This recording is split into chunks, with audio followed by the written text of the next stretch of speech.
À Grenoble, un adolescent de 12 ans est toujours entre la vie et la mort, dans le coma, après avoir été grièvement blessé de plusieurs balles cette nuit dans le quartier de Chaurier-Beria, alors qu'il se trouvait à proximité d'un point de deal. Si le scénario d'une fusillade dans le cadre du narcotrafic était avéré, il figurerait parmi les plus jeunes cibles de ces dernières années.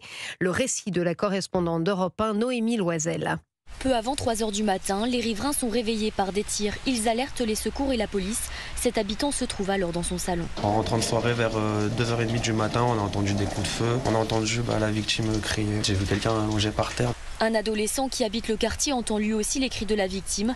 Il décide de lui porter secours. J'ai ouvert ma fenêtre et à ce moment-là, j'ai entendu quelqu'un qui disait à l'aide, aidez-moi. Je me suis fait tirer dessus, appeler l'ambulance, l'hôpital, appeler les secours, quoi. Je me suis approché. En fait, je voyais le sang qui était sur ses vêtements. La police est sur place. Au sol, le jeune garçon présente 4 plaies, 2 dans le dos, 2 dans les jambes. À l'arrivée des secours, il est en arrêt cardio-respiratoire. Il sera réanimé puis transporté à l'hôpital.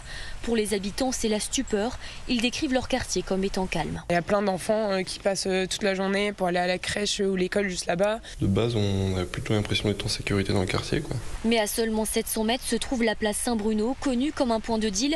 Elle est souvent le théâtre de fusillades.